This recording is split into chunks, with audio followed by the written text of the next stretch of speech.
Isang mapagpalang araw sa inyong lahat, mga minamahal naming tagapakinig.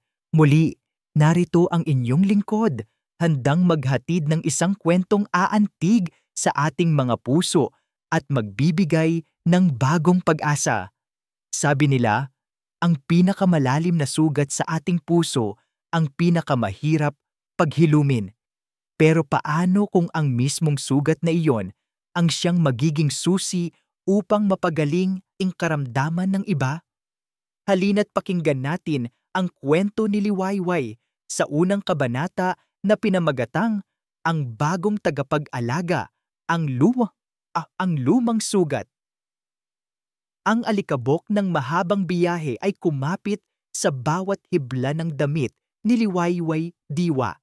Bumaba siya mula sa bus na tila isinuka siya sa gilid ng isang malawak na kalsada sa harap ng isang dambuhalang bakal na tarangkahan na may nakaukit na pangalang pamilyar sa buong probinsya ng Tala-Araw, Rizal. Sa likod ng tarangkahan, isang mahabang daan na nalilinyahan ng mga matatandang puno ng akasya, ang tila walang katapusang humahantong sa isang mansyon na natatanaw niya mula sa malayo. Malaki, puti, at tila walang buhay. Humigpit ang kapit niya sa daladalang bayong, habang ang isa niyang kamay ay marahang humaplos sa maliit na kahon na gawa sa kahoy na nasa loob nito. Ang init ng araw ay nakakapasong, ngunit hindi nito matutunaw ang lamig na bumabalot sa kanyang puso, isang lamig na pamilyar na sa kanya sa loob ng nagdaang 3 taon. Isang guwardya ang nagbukas ng maliit na pinto sa gilid ng tarangkahan at sinamahan siya sa mahabang paglalakad patungo sa mansyon. Walang imikan. Tanging ang tunog lamang ng mga tuyong dahon na kanilang natatapakan ang maririnig. Ang Hacienda Rizal ay mas malaki pa sa kanyang inaasahan, ngunit habang papalapit sila, mas nararamdaman niya ang isang kakaibang bigat sa hangin. Ito ay isang lugar na binuo ng yaman, ngunit tila nilimot ng saya. "Maghintay ka rito," sabi ng kasambahay na sumalubong sa kanya sa malaking pinto. Iniwan siya nito sa isang salas na kayang maglaman ng 10 bahay kubo. Ang mga muebles ay antigo at mamahalin. Ang sahig ay kumikinang, ngunit ang lahat ay nababalot sa isang nakabibinging katahimikan. Ilang sandali pa, isang lalaki ang bumaba mula sa engrandeng hagdanan. Matangkad, baling-kinitan ang pangangatawan, at may tindig na nagpapakita ng kapangyarihan. Ngunit ang kanyang mukha ay tila isang maskara ng pagod at kawalan ng pag-asa. "Ito si Lino Rizal. Ikaw si Liwayway Diwa?" Tanong nito. Ang boses ay walang emosyon. Hindi man lang siya tumingin sa kanyang mga mata. Ang tingin nito ay nakapako sa isang lugar sa dingding sa likuran niya. "Opo, sir," mahinang sagot ni Liwayay. "Alam mo na ang trabaho mo, maglilinis, taga-asikaso ng mga pangangailangan sa bahay. Ang sahod ay napag-usapan na, may sarili kang kwarto sa likod. Ang tanging hinihiling ko lang ay huwag kang maging mausisa. Gawin mo ang trabaho mo at manatili ka sa lugar mo." Diretsyong sabi ni Lino. Ang bawat salita ay tila may sukat at walang puwang para sa anumang tanong. "Malinaw ba?" "Opo, sir." Tumango si Lino at tumalikod na, tila tapos na ang usapan. Ngunit bago ito tuluyang umakyat, huminto ito. "Isa pa pala," sabi nito. Sa pagkakataong ito ay humarap na sa kanya. Nakita ni Liwayway ang lalim ng lungkot sa mga mata nito. "Huwag na huwag mong papasukin ang silid sa dulo ng pasilyo sa ikalawang palapag. Ang mga yaya lang nila ang pwedeng pumasok doon. Naiintindihan mo?" "Opo, sir." Hindi na nagsalita pa si Lino at nagpatuloy na sa pag-akyat. Si Liwayway ay naiwang nakatayo doon. Ramdam ang lamig ng pagtanggap sa kanya. Ito pala ang bagong mundo niya. Isang mundong mas malamig pa sa puntod na regular niyang dinadalaw. Kinagabihan, pagkatapos ng kanyang mga gawain, Hindi mapakali si Liwayway. Ang bilin ni Lino ay malinaw, ngunit may isang bagay na humihila sa kanya patungo sa ipinagbabawal na silid. Narinig niya mula sa ibang kasambahay na iyon daw ang silid ng 3 anak na lalaki ng kanilang amo. Mga batang hindi pa raw niya nakikita mula kaninang umaga. Sa huli, nanaig ang kanyang pag-aalala. Dahan-dahan siyang naglakad sa pasilyo at marahang itinulak ang pinto na bahagyang nakaawang. Ang tumambad sa kanya ay isang tanawing dumurog sa kanyang puso. Ang silid ay malinis at malawak, puno ng mga mamahaling laruan na hindi man lang nagagalaw. May 3 kama at sa bawat isa ay may nakahigang isang batang lalaki na sa pagitan ng edad 5 o 6. Sila ang kambal na sina Miguel, Gabriel at Rafael, ngunit hindi sila natutulog. Ang mga mata nila ay nakadilat, nakatitig sa kawalan. Ang mga katawan nila ay hindi gumagalaw, para silang mga manikang porselana na inayos ng mabuti sa kanilang mga higaan. Isang nurse ang nag-aasikaso sa kanilang mga dextrose. Napansin nito ang kanyang pagdating. "Bago ka?" tanong nito. Tumangulang si Liwayway, hindi maalis ang tingin sa mga bata. "Huwag mo na silang masyadong isipin, ganyan na lang talaga sila."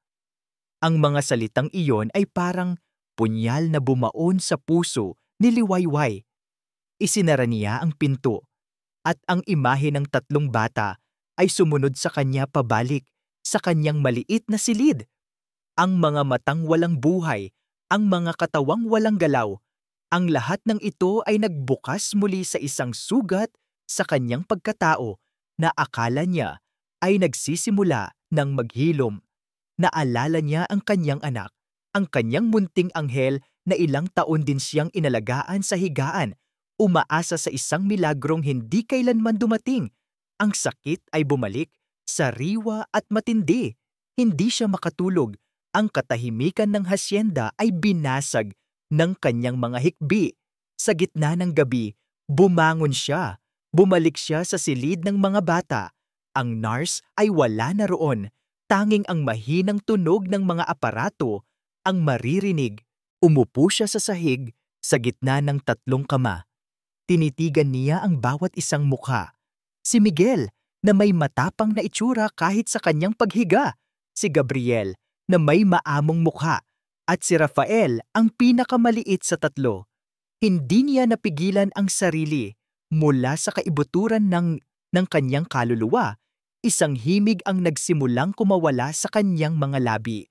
Isang lumang oyayi. Ang kantang lagi niyang inaawit sa kanyang anak. Tulog na, bunso, ang gabing tahimik. Ang kanyang boses ay mahina, nanginginig, puno ng kalungkutan at pagmamahal. Ipinikit niya ang kanyang mga mata habang inaawit ang bawat salita. Inaalala ang bigat ng kanyang anak sa kanyang mga bisig. Sa iyong paggising ang araw ay sasapit. Habang siya'y kumakanta, hindi niya namalayan ang isang bahagyang paggalaw. Isang maliit, halos hindi kapansin-pansing pagkurap ng taluka ng mata ni Rafael. Nagpatuloy siya sa pagkanta. Ang kanyang puso ay ibinubuhos sa bawat nota. Ang enerhiya sa silid ay tila nagbago mula sa malamig na pagwawalang bahala tungo sa isang bagay na may pag-asa. Bigla, isang anino ang tumakip sa liwanag mula sa pasilyo. "Ano ang ginagawa mo?" Ang boses ni Lino ay malamig na parang yelo, pumutol sa himig ng kanyang awit. Nakatayo ito sa pintuan. Ang mukha ay mas madilim pa kaysa sa gabi. "Huwag kang magbigay ng peking pag-asa sa bahay na ito." Hindi napukaw ng sinag ng araw ang kamalayan ni Lino Rizal. Gising na siya bago pa man ito sumilip sa malalaking bintana ng kanyang opisina. Sa harap niya ay ang isang bundok ng mga papel, mga medical record, resibo mula sa mga pinakamagagaling na espesyalista sa buong mundo, mga resulta ng laboratorio na puno ng mga salitang teknikal at walang pag-asa. 5 taon. 5 taon ng walang katapusang paghanap, pagbabayad, at pagkabigo.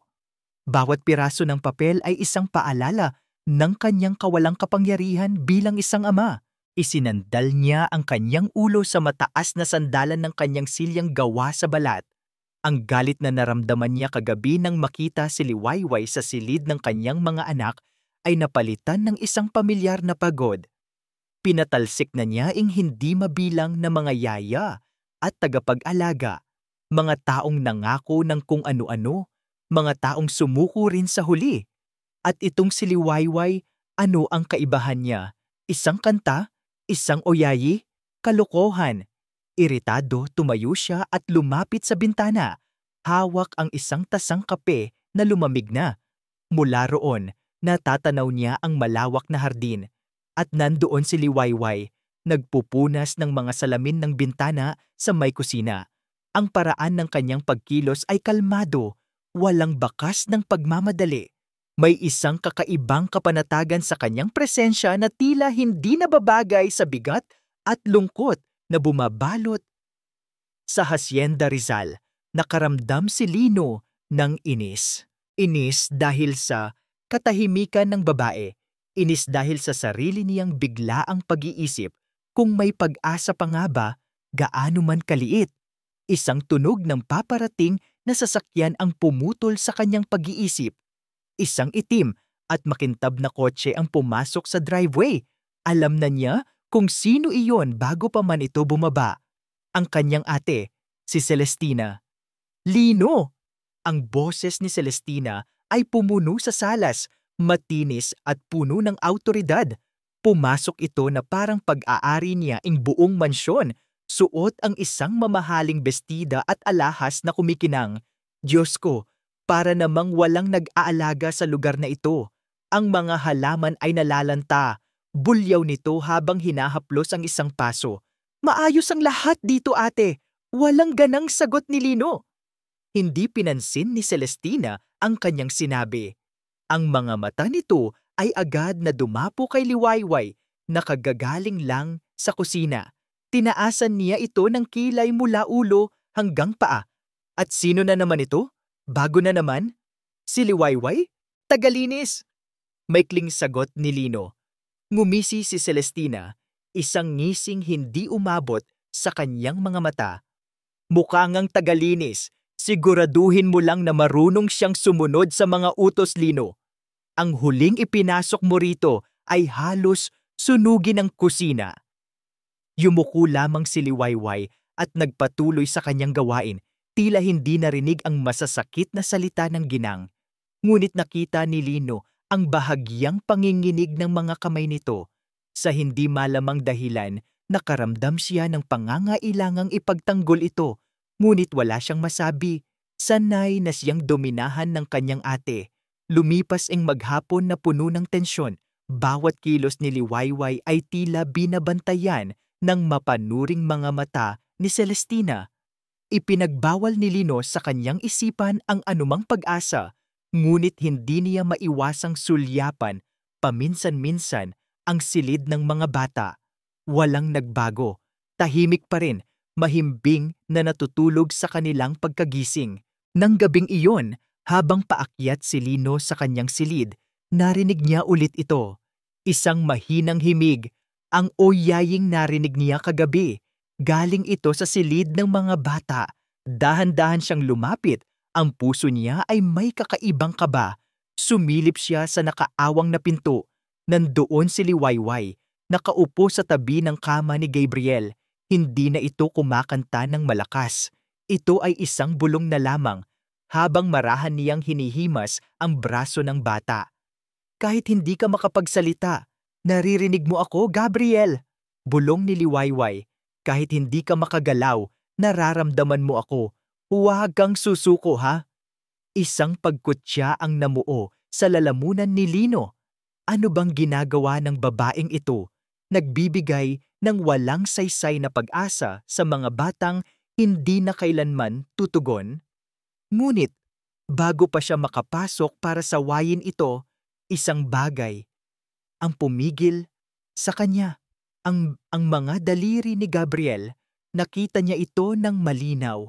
Ang maliliit na daliri ng kanyang anak ay bahagyang kumuyom, isang halos hindi mapansing galaw, ngunit para kay Lino, nakabisado ang bawat pulgada ng walang buhay na katawan ng kanyang mga anak.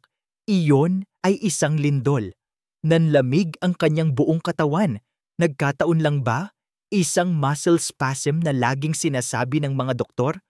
O hindi niya namalayan ang paglapit ni Celestina mula sa kanyang likuran? Ano yan? Ano ang ginagawa niya riyan? Ang boses ni Celestina ay isang matalas na bulong, puno ng lason. Hindi ba't sinabi mong tagalinis lang siya? Anong karapatan niyang hawakan ay yung mga pamangkin ko na para bang isa siyang eksperto? Nahuli si Liwayway. Agad siyang napatayo, ang muka ay puno ng takot. Pasensya na po, ma'am. Sir, lumabas ka! Sigaw ni Celestina, itinuturo ang pinto. How dare you? Baka kung anong sakit pa ang makuha ng mga bata sa'yo. Isa kang maruming mangmang na nagmamarunong. Ang bawat salita ni Celestina ay parang latigo. Nakayuko lang si Liwayway, handa nang tanggapin ang anumang parusa. Hinihintay niyang magsalita si Lino. Hinihintay niya ang mga salitang magpapalayas sa kanya tulad ng inaasahan niya kagabi. Tiningnan ni Lino si Liwayway, ang baing mukhang mahina, ngunit may matatag na determinasyon. Tiningnan niya ang kanyang anak na si Gabriel, na ngayon ay tahimik na ulit. At tiningnan niya ang kanyang kapatid, na puno ng galit at pagkamuhi.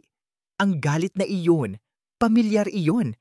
Iyon din ang galit na nararamdaman niya sa mundo. Ang galit na isinusuko na ang lahat. At sa sandaling iyon is isang desisyon ang nabuo sa kanyang isipan. Isang desisyon na labag sa kanyang lohika, labag sa lahat ng sinasabi ng siyensya, ngunit umaayon sa isang napakaliit at halos patay ng kislap sa kanyang puso. Ate, nagsalita si Lino. Ang kanyang boses ay kalmado, ngunit may bigat. Lumingon sa kanya si Celestina, naghihintay ng pagsang-ayon. Hayaan mo siya, natigilan si Celestina. Ano? Lino, nababaliw ka na ba? Isa lang siyang hamak na katulong. Hindi pinansin ni Lino ang kanyang kapatid. Ang kanyang mga mata ay nakatuon kay Liwayway. Isang tingin na puno ng pag-aalinlangan, pagbabanta at isang kakatuwang pakiusap. Gawin mo ang gusto mong gawin, sabi niya kay Liwayway. Pero sa oras na makita kong binibigyan mo lang sila ng huwad na pag-asa, ako mismo ang magpapalayas sa'yo. Pagkasabi niyon, tinalikuran niya silang dalawa at pumasok sa kanyang opisina. Isinara ang pinto ng may kalabog. Naiwan sa pasilyo ang dalawang babae. Si Liwayway, nakatayo na may halong gulat at pasasalamat sa hindi inaasahang pagkakataon. At si Celestina, na nakatingin sa kanya na may apoy sa mga mata. Isang tingin na nangangako ng digmaan.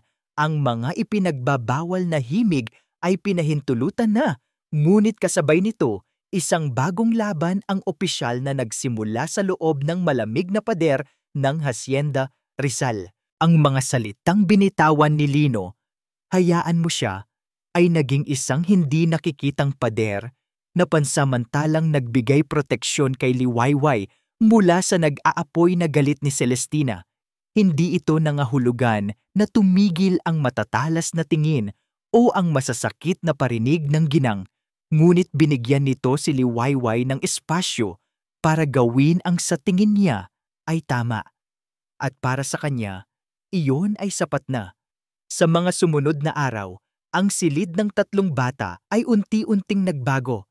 Hindi na lang ito isang sterile na kwarto na amoy, gamot at eksyaw, duji.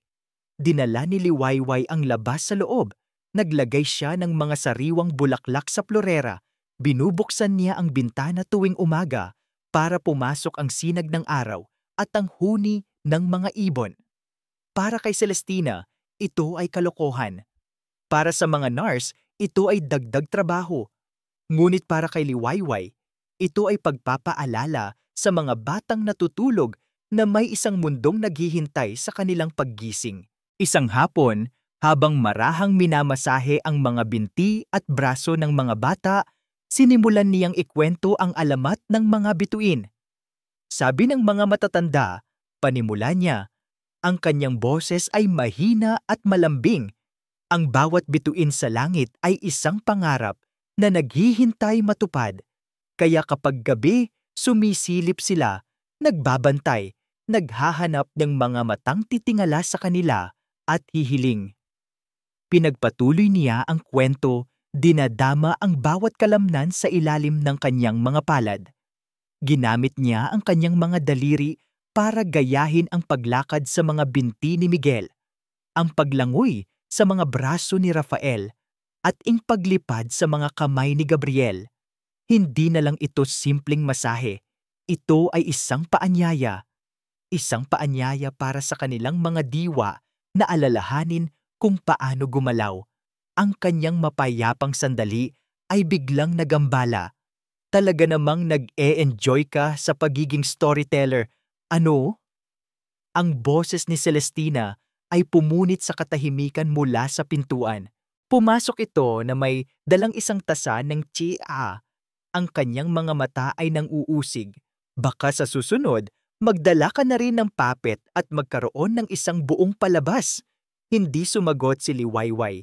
Nagpatuloy lang siya sa kanyang ginagawa. Ang pagwawalang bahala niyang ito ang mas lalong nagpagalit kay Celestina.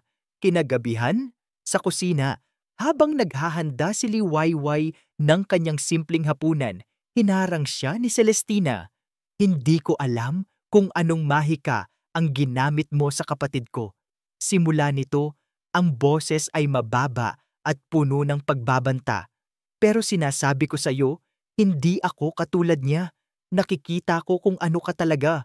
Isa kang oportunista na ginagamit ang trahedya ng pamilya namin para sa sarili mong kapakanan. Wala po akong masamang intensyon. Ma'am, magalang na sagot ni Liwayway. Huwag mo akong tawaging ma'am, bulyaw ni Celestina. Sa kanyang pagkumpas, sinadya man o hindi, nitabig nito ang takure ng kumukulong tubig sa mesa. Bahagya itong tumalsik at isang patak ang tumama sa kamay ni Liwayway. Aray! Napasigaw siya sa sakit. Hinahawakan ang namumula niyang balat. Oh, anong nangyari? Painosenteng tanong ni Celestina. May ngisi sa kanyang mga labi. Mag-ingat ka kasi, baka sa susunod, hindi lang yan ang matamu mo. Umalis ito, iniwan si Liwayway na nanginginig. Hindi lang dahil sa sakit ng paso, kundi dahil sa lamig ng pagbabanta. Kinagabihan, habang ginagamot ang kanyang kamay, narinig niya ang mahinang katok sa pinto ng silid ng mga bata. Si Lino. Pumasok ito, ang muka ay hindi mabasa. Kumusta sila? Tanong nito. Mabuti naman po, sir. Sagot ni Liwayway. Itinatago ang kamay na may paso sa kanyang likuran. Hindi ito napansin ni Lino. Umupo ito sa isang silya sa gilid, isang bagay na hindi pa nito kailanman ginawa. Karaniwan, sumisilip lang ito mula sa pinto. Ngayon, nanatili ito. Ano ba talaga ang ginagawa mo, Liwayway? Tanong ni Lino. Sa wakas ay nagpakita ng bahid ng pagkamausisa. Ang mga kwento, ang mga kanta, ano ang saysay ng mga yan? Huminga ng malalim si Liwayway. Ito na ang pagkakataon niya. Naniniwala po kasi ako na ang sakit nila ay hindi lang nasa katawan, sir. Nasa loob din. Minsan, sumusuko na ang katawan dahil sumuko na ang espiritu. Tumingin siya sa mga mata ni Lino. Kailangan nilang marinig na may naghihintay sa kanila. Kailangan nilang maramdaman na may nagmamahal sa kanila. Kailangan nilang maniwala na kaya nilang gumaling. Idinugtong niya, ang katawan ay nakikinig sa sinasabi ng puso. Walang nagsalita sa loob ng ilang minuto. Tinitigan lang ni Lino ang kanyang mga anak. Pinoproseso ang mga salita ni Liwayway. Isang ideyang simple, ngunit napakalayo sa mga komplikadong paliwanag ng mga doktor. Sa wakas, tumayo ito. Salamat. Sabi nito, isang salitang tila nahirapan pang lumabas sa kanyang bibig at saka umalis.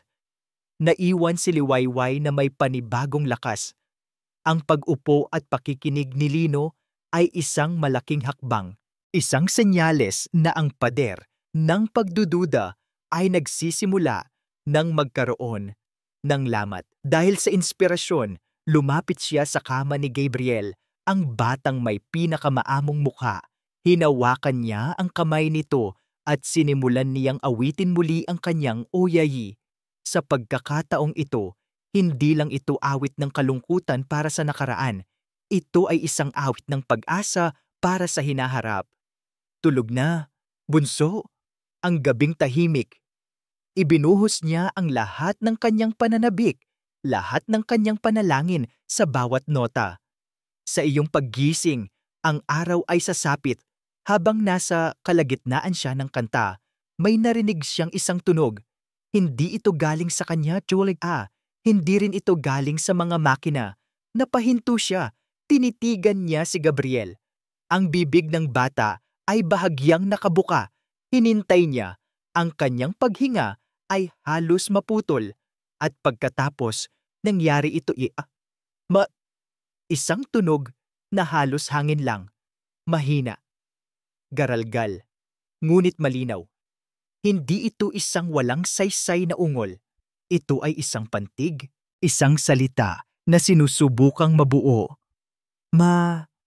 Napatakip si Liwayway sa kanyang bibig. Ang mga luha ay biglang bumuhos mula sa kanyang mga mata. Hindi siya makapaniwala. Lumingon siya at nakita niya si Lino na nakatayo sa may pinto na tila naakit. Akit pabalik ng kanyang pag-awit. Ang maskara ng pagwawalang bahala sa mukha nito ay basag. Nabasag. Ang kanyang mga mata ay nanlalaki. Nakatitig kay Gabriel, puno ng pagkamangha at hindi makapaniwalang saya. Narinig mo ba yon? Nanginginig na tanong ni Lino. Tumango lang si Liwayway, hindi makapagsalita dahil sa bumabara sa kanyang lalamunan. Lumapit si Lino sa kama, yumuko at hinawakan ang kamay ng kanyang anak. Gabriel? Anak? Narinig ka ni Papa? Ang boses niya ay basag. Sa unang pagkakataon, nakita ni Liwayway ang ama sa likod ng malalamig na pader ng hasyendero. Ang kanilang sandali ay binali ng isang matinis na paghinga mula sa pasilyo. Nakatayo roon si Celestina na marahil ay sinundan din si Lino. Ang kanyang mukha ay isang nakakatakot na paghahalo ng gulat, takot, at isang emosyon na hindi mawari ni Liwayway. Ito ba ay pagkakasala? Ang kulay ay nawala sa kanyang mukha na para bang nakakita siya ng isang multo.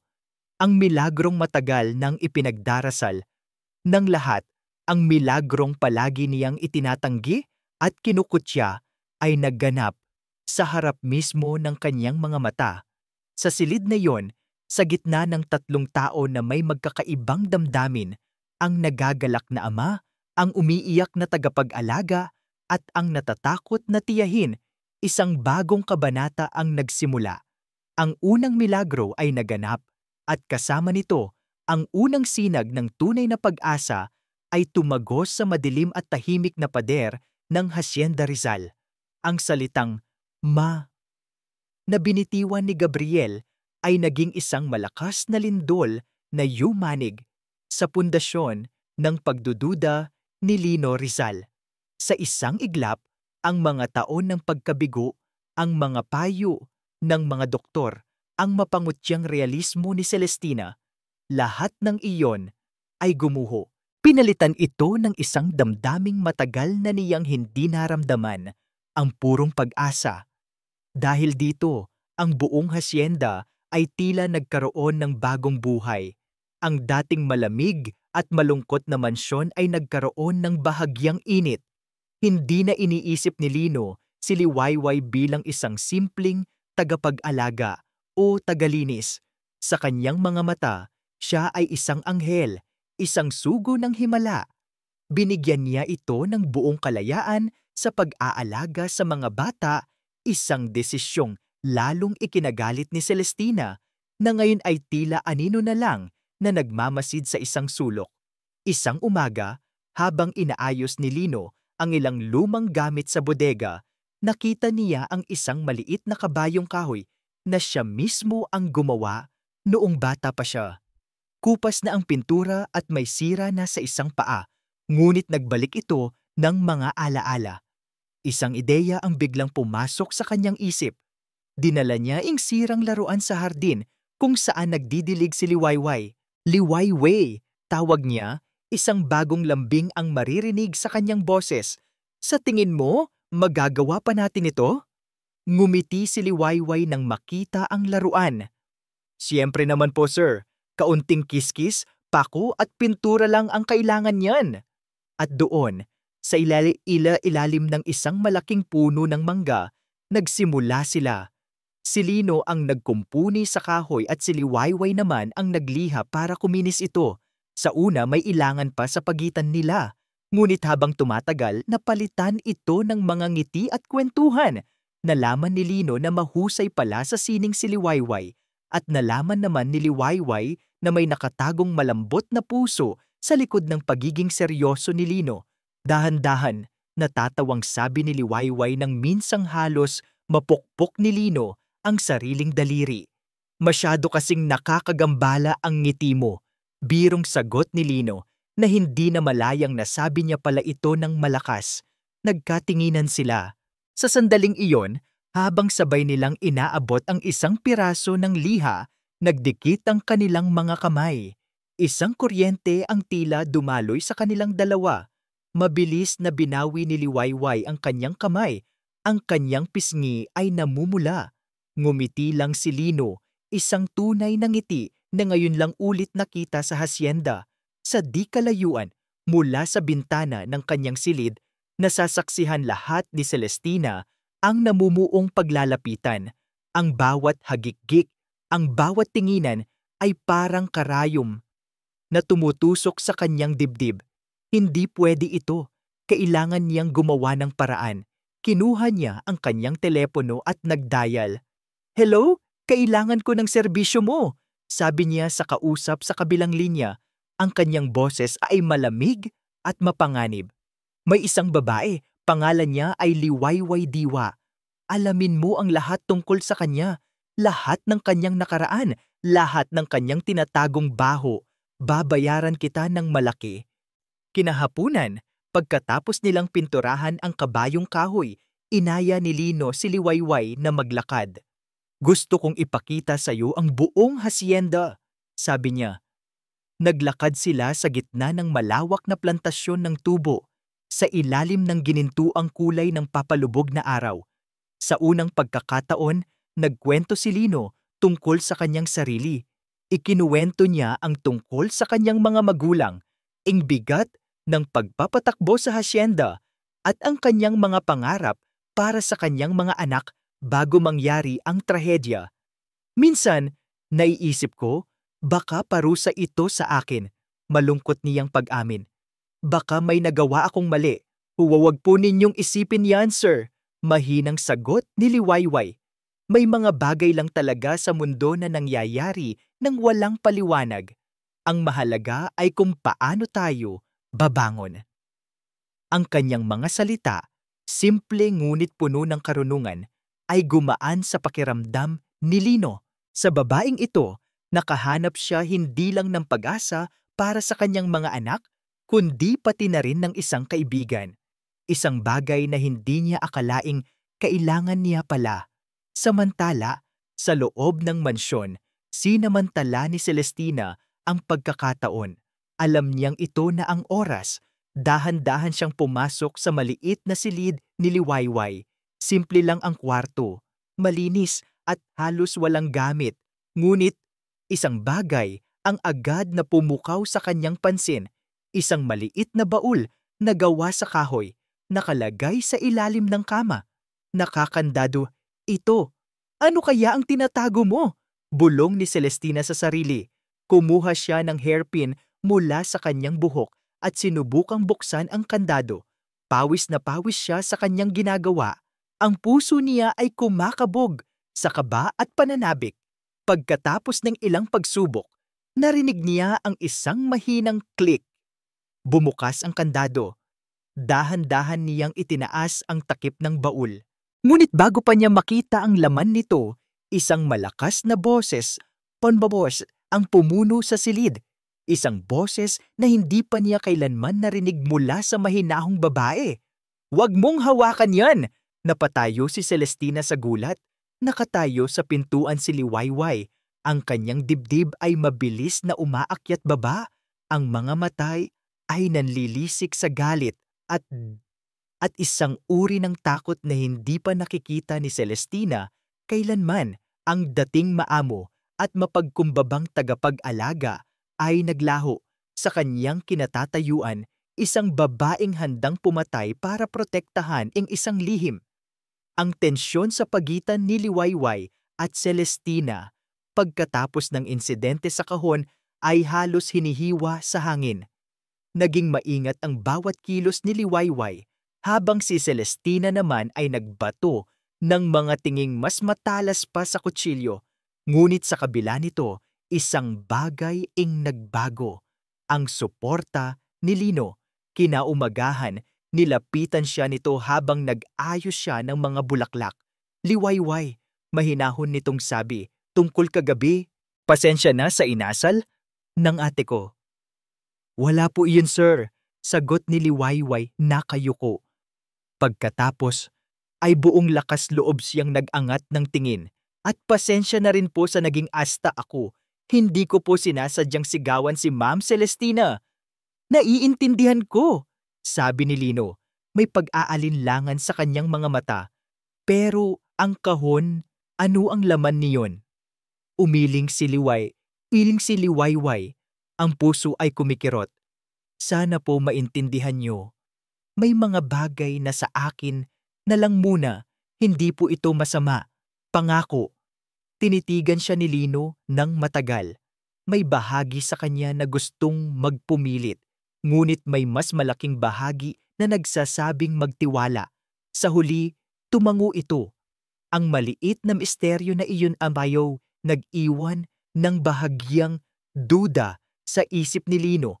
Ngunit hindi nito nabawasan ang kanyang lumalagong paghanga sa babae. Hindi naman tumigil si Celestina. Naging abala ito sa telepono. Minsan, habang nagwawalis si Liwayway sa pasilyo, narinig niya ang bahagi ng usapan nito sa loob ng opisina.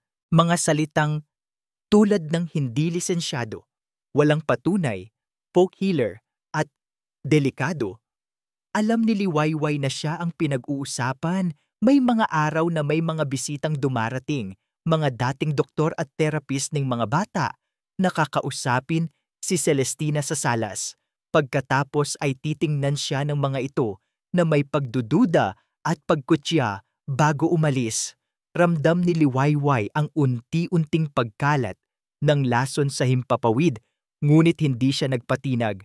Ang pag-unlad ng mga bata ang kanyang tanging pinanghahawakan, at isang araw, isang mas malaking sinag ng pag-asa ang sumilay. Nasa silid siya ng mga bata. Si Gabriel ay nagsisimula ng gumawa ng mas maraming tunog. Si Rafael ay nagpapakita na ng reaksyon sa mga haplos. Ngunit si Miguel, ang panganay at pinakamalakas sa tatlo, ay nananatiling halos walang pagbabago. Tila may isang pader na nakaharang sa espiritu nito. Nag-isip si Liwayway ng paraan. Kumuha siya ng isang maliit na wind chime na gawa sa kawayan at kabibe, isang bagay na binili niya mula sa kanyang bayan. Isinabit niya ito sa may bintana, sa isang lugar na abot kamay lang kung uunatin ni Miguel ang kanyang braso mula sa pagkakahiga. "Miguel," malambing niyang sabi, umupo sa tabi nito. "Nakikita mo ba ito? Ang ganda ng tunog nito." Hinipan niya ito ng bahagya at isang matamis, mahinang tunog ang pumuno sa silid. "Gusto mo bang subukan?" Walang reaksyon. Hindi sumuko si Liwayway. Araw-araw, ginawa niya iyon. Ikinukwento niya ang dagat, ang mga alon, at kung paano sumasayaw ang mga kabibe sa hangin.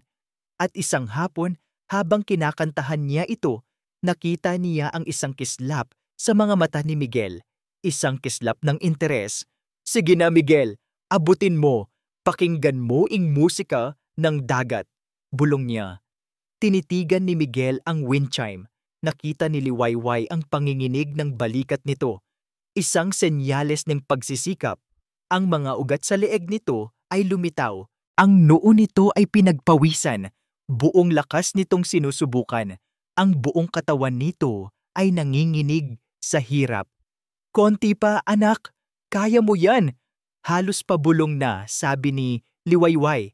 At pagkatapos, dahan-dahan, parang sa isang panaginip, ang braso ni Miguel ay umangat. Pulgada, bawat pulgada. Nanginginig. Mabagal, ngunit umaangat.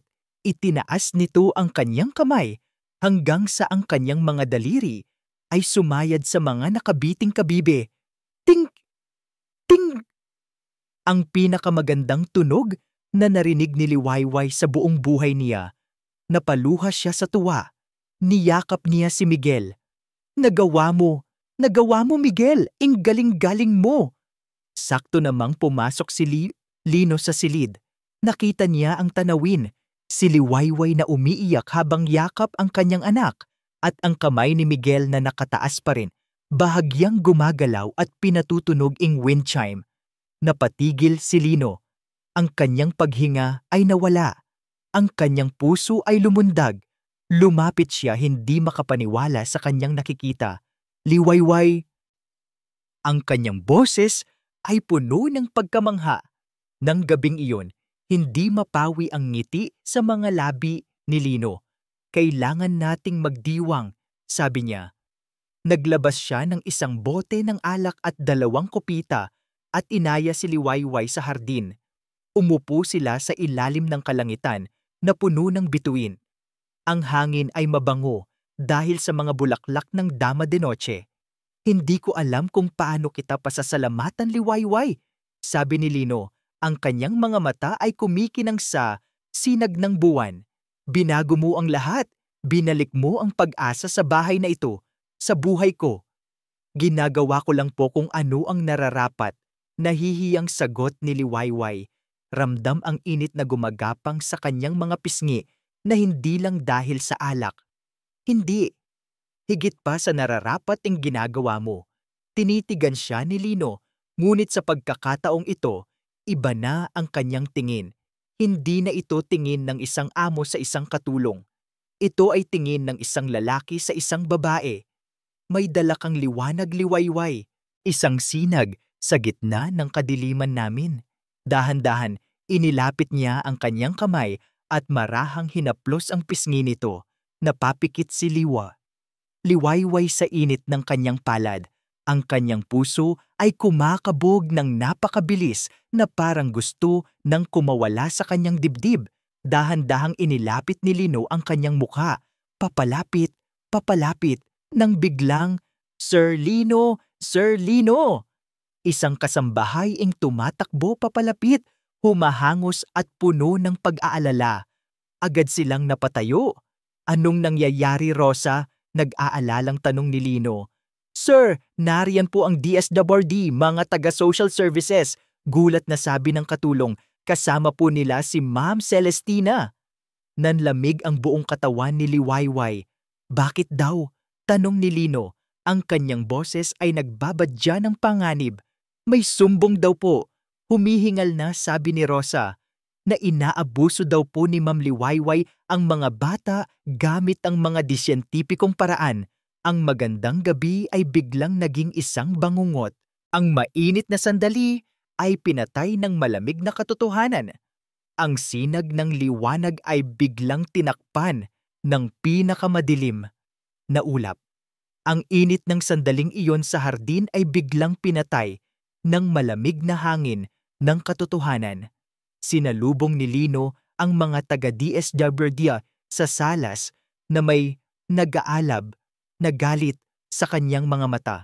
Sa likod nila, nakatayo si Celestina, ang kanyang mukha ay isang perpektong maskara ng pag-aalala, ngunit ang kanyang mga mata ay may kislap ng tagumpay. Anong ibig sabihin nito? Mariing tanong ni Lino. Mr. Rizal, nakatanggap po kami ng ulat tungkol sa posibleng child endangerment. Sabi ng babaeng social worker, bahagyang natatakot sa autoridad na bumabalot kay Lino. Mga unconventional methods daw po ang ginagamit sa mga bata.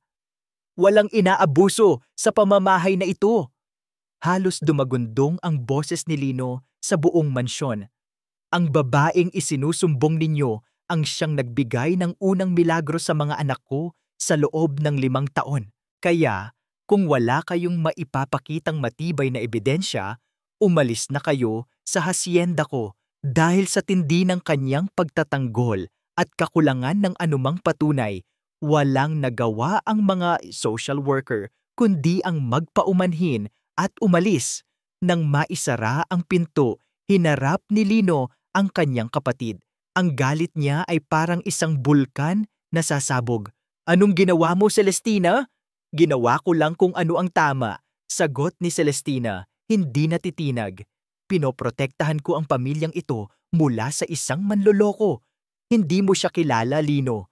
1 linggo mo pa lang siyang nakakasama, pero kung umasta ka, ay parang hawak na niya ang buong pagkatao mo. Nakita ko ang ginawa niya. Narinig ko ang anak kong magsalita dahil sa kanya. Swerte lang yon. O baka naman isang malaking palabas, sigaw ni Celestina. Lumapit ito sa kanya. Ang boses ay naging isang mapanlinlang na bulong. Paano kung ginagamit niya lang ang kahinaan mo, ang desperasyon mo? Mag-isip ka, Lino. Alam ba natin kung saan siya nanggaling? Kung sino talaga siya? Ang tiwala ay madaling ibigay, pero mahirap bawiin kapag nalaman mong niloko ka lang pala. Umalis si Celestina. Iniwan ang kanyang mga salita na parang lason na nanunuot sa isipan ni Lino. Sa kanyang opisina, hindi mapakali si Lino. Oo, ipinagtanggol niya si Liwayway. Oo, naniniwala siya sa kanya. Ngunit ang mga tanong ni Celestina ay nag-iwan ng marka. Sino ka ba talaga, Liwayway? Ang misteryosong kahon, ang kanyang pagtangging magkwento tungkol sa sarili. Isang plano ang nabuo sa kanyang isipan, hindi para patunayan na tama si Celestina, kundi para patunayan na mali ito. Pupuntahan niya ang bayan ni Liwayway. Hahanap siya ng mga patunay ng kanyang kabutihan, ng kanyang pagkatao, at isasampal niya ito sa mukha ng kanyang kapatid. Kinabukasan, maaga siyang umalis, sinabi lang na may aasikasuhin sa kabilang bayan. Nagmaneho siya ng ilang oras palayo sa malawak na plantasyon ng tubo, patungo sa isang maliit at simpleng bayan sa tabi ng dagat. Ang bayan ni Liwayway. Madali lang niyang nahanap ang dati nitong tinitirhan. Isang maliit na bahay na ngayon ay wala nang nakatira. Nagtanong-tanong siya sa mga kalapitbahay. Isang matandang babae, si Aling Nena, ang lumapit sa kanya. Si Liwayway ba? Anghel ang batang yan, sabi ng matanda. May ngiti sa mga labi. Napakabait, matulungin, sayang nga lang at napakabigat ng kanyang pinagdaanan. Pinagdaanan? Tanong ni Lino. Ang puso niya ay nagsimulang kumabog. Bumuntong hininga si Aling Nena. Ang mga mata ay lumungkot. Ang kanyang kaisa-isang anak, si Noel, isinilang siyang may karamdaman, paralisado mula baywang pababa, pero hindi sumuko si Liwayway. Naku, ginawa niya ang lahat. Inubos niya ang lahat ng kanyang naipon para sa mga doktor, mga albularyo, lahat sinubukan niya. Kinakantahan niya gabi-gabi, minamasahe, sinasayawan. Ngunit, hindi pinalad ang bata. Kinuha rin ng Diyos 3 taon na ang nakalipas. Para Lino, ang mga salita ni Aling Nena ay parang mga pako na ibinabaon sa kanyang dibdib. Ang bawat detalye, ang kanta, ang masahe ay eksaktong ginagawa ni Liwayway sa kanyang mga anak. Eto, iho, sabi ng matanda, may kinuha sa loob ng kanyang bahay. Isang litrato nila. Ibinigay sa akin ni Liwayway bago siya umalis para daw may alaala ako sa kanila. Inabot ni Lino ang kupas na litrato. Naroon si Liwayway, mas bata, mas payat, nakangiti habang yakap ang isang batang lalaki na nakaupo sa isang munting wheelchair. Ang ngiti ni Liwayway ay puno ng pagmamahal, ngunit ang kanyang mga mata, nakita ni Lino ang parehong sakit at pagod na nakikita niya sa salamin araw-araw. Nagpasalamat siya at bumalik sa kanyang sasakyan. Doon, sa loob ng katahimikan, tinitigan niya ang litrato. Ang lahat ay biglang nagkaroon ng ibang kahulugan. Ang pag-aalaga, ang dedikasyon, ang mga himig. Hindi pala ito isang himala na para sa mga anak niya lang. Ito ay isang ritual na inulit, isang multo mula sa kahapon. Ang unang pumasok sa isip niya ay awa. Awa para sa babaeng dumanas ng parehong impyernong pinagdadaanan niya. Ngunit habang tinititigan niya ang litrato, ang laso na iniwan ni Celestina ay nagsimulang kumalat. Ginagamit niya lang ang kahinaan mo. Hindi mo siya kilala. Niloko ka lang pala. Ang awa ay napalitan ng isang malamig na pagdududa. Bakit hindi niya ito sinabi? Bakit niya ito inilihim? Dahil ba alam niyang hindi siya tatanggapin kung nalaman niya? Dahil ba ginagawa lang niyang eksperimento ang mga anak niya?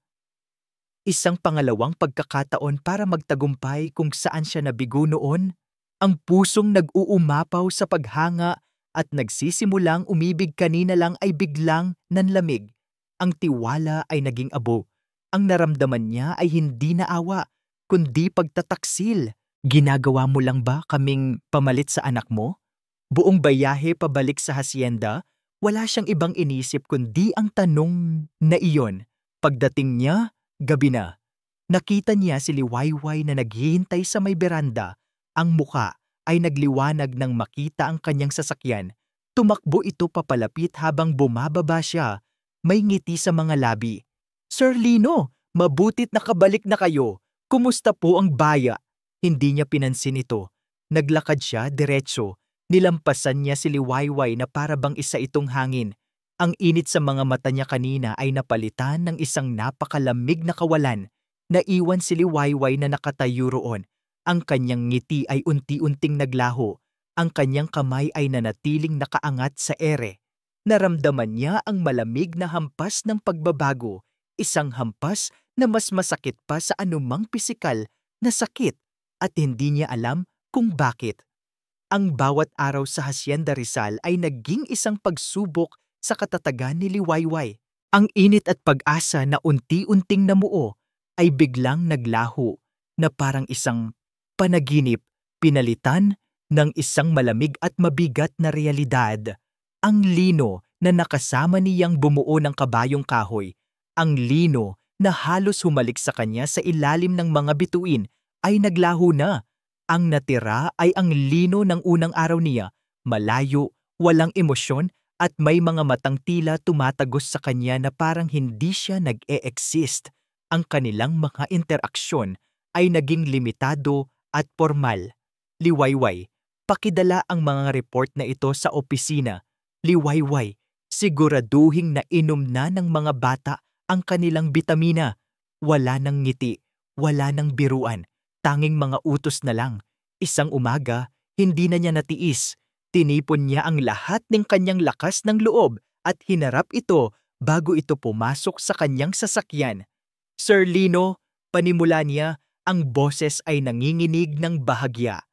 May nagawa po ba akong mali? May problema po ba? Huminto si Lino, ngunit hindi siya tiningnan. Ang tingin nito ay nanatiling nakapako sa malayo. Wala, malamig nitong sagot. Gawin mo lang ang trabaho mo. Ang mga salitang iyon ay tumama sa kanya na parang sampal. Trabaho mo. Ibinabalik siya nito sa kanyang lugar. Hindi isang katulong sa pagpapagaling, hindi isang kaibigan, kundi isang empleyado lamang. Tumalikod si Lino at umalis. Iniwan siyang nakatayo roon. Ang puso ay durog sa maliliit na piraso. Naging mas masahol pa ang lahat dahil sa presensya ni Celestina. Ang tagumpay nito ay halatang halata. Ngayon, siya na ulit ang reyna ng mansyon. Naglalakad siya na may ngiti sa mga labi, isang ngiting puno ng pagkutya tuwing mapapatingin ito kay Liwayway. Sinasamantala nito ang bawat pagkakataon para maghasik ng lason. Isang hapon, habang nagpupunas si Liwayway ng mga muebles malapit sa opisina ni Lino, nakita niyang pumasok doon si Celestina. Paglabas nito, aksidente nitong naiwan ang isang nakabukas na magazine sa ibabaw ng mesa ni Lino. Hindi niya gaanong maaninag, ngunit sapat para makita ang pamagat na nakasulat sa malalaking letra. Munchausen Syndrome by proxy. When caregivers harm for attention. Nanlamig ang buong katawan ni Liwayway. Hindi niya lubos na naiintindihan ang ibig sabihin niyon, ngunit alam niya sa kaibuturan ng kanyang puso na ito ay isang atake na nakadirekta sa kanya. Ang pinakamasakit na dagok ay dumating kinagabihan habang nagdadala siya ng isang pit ng tubig. Napahinto siya sa tapat ng bahagyang nakaawang na pinto ng opisina ni Lino. Narinig niya ang boses ni Celestina sa loob. Hindi mo ba nakikita, Lino? Ginagawa niya lang kayong lahat na tanga. Baka inuulit lang niya ang kwento ng sarili niyang anak sa mga pamangkin ko. Para saan? Para mapunan ang sarili niyang kabiguan. Para patunayan sa sarili niya na kaya niyang magtagumpay ngayon kung saan siya nabigo noon. Nagantay si Liwayway. Ang paghinga ay pigil. Nagantay siya sa pagtatanggol ni Lino. Nagantay siya sa mga salitang, "Hindi totoo yan," o "Tigilan mo na siya." Ngunit ang tanging narinig niya ay ang pagod na boses ni Lino. "Hindi ko alam, ate. Hindi ko na alam. Pagod na ako." Ang katahimikan ni Lino ay mas malakas pa sa anumang sigaw. Iyon ay isang pag-amin. Isang pagsuko sa duda. Isang pagtalikod sa tiwalang minsan nitong ibinigay. Hindi na niya kinaya. Dahan-dahan siyang umatras. Ang bawat hakbang ay parang may bigat na 1,000 libra. Nagkulong siya sa kanyang silid. Ang pakiramdam ng pag-iisa ay bumalot sa kanya na parang isang malamig na kumot. Dito, sa maliit na espasyong ito, wala nang nagbabantay sa kanya. Wala nang nanghuhusga. Lumuhod siya sa sahig at kinuha ang maliit na baul na kahoy mula sa ilalim ng kanyang kama. Ang baul na naging dahilan ng sigawan nila ni Celestina. Ang baul na naglalaman ng kanyang pinakamahal na yaman at pinakamatinding sakit. Binuksan niya ito. Sa loob, nakabalot sa isang lumang lampin, ay isang pares ng napakaliit na sapatos na gawa sa tela. Sira-sira na ito at kupas. Ang sapatos na sana ay isusuot ng kanyang anak sa kanyang mga unang hakbang. Ang mga hakbang na hindi kailanman nangyari. Kinuha niya ang mga ito, inilapit sa kanyang dibdib, at doon, ang lahat ng sakit, lahat ng pangungulila, lahat ng galit at frustrasyon ay bumuhos. Humagulgol siya, isang iyak na walang tunog, isang iyak na nagmumula sa kaluluwa. Umiyak siya para sa anak niyang nawala. Umiyak siya para sa 3 batang prepereso sa kanilang mga kama. At umiyak siya para sa sarili niya na muling nakaramdam ng pag-asa para lang muling mabigo at masaktan. Habang nasa gitna siya ng kanyang pagdadalamhati, isang malakas na tunog ang gumulat sa kanya. Ang pinto ng kanyang silid ay bumukas ng walang katok. Napaangat ang kanyang luha ang mukha. Nakatayo sa pintuan si Lino. Ang kanyang mukha ay isang blangkong pader, ngunit ang kanyang mga mata ay nag-aapoy sa pinaghalong galit at sakit. Nakita nito ang hawak niyang maliliit na sapatos.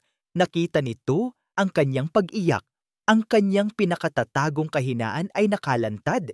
Hindi siya nagsalita. Tinitigan lang siya nito na para bang isa siyang estranghero, isang palaisipan na hindi nito maintindihan.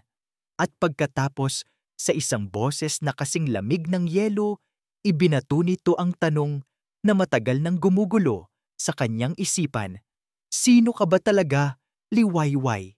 Nakatayo si Lino sa may pintuan. Ang kanyang buong katawan ay tila isang estatuang gawa sa galit at yelo. Ang tanong na, sino ka ba talaga, Liwayway, ay nanatiling nakabitin sa hangin, isang hatol na naghihintay ng kasagutan. Ang kanyang mga mata ay hindi nakatingin sa luhaan nitong mukha, kundi sa maliliit na sapatos na mahigpit nitong hawak, ang ebidensya ng isang nakaraang hindi nito ibinahagi. Hindi na niya hinintay ang sagot nito. Pumasok siya sa silid. Ang bawat hakbang ay mabigat. Mula sa bulsa ng kanyang pantalon, inilabas niya ang kupas na litrato. Hindi niya ito iniabot.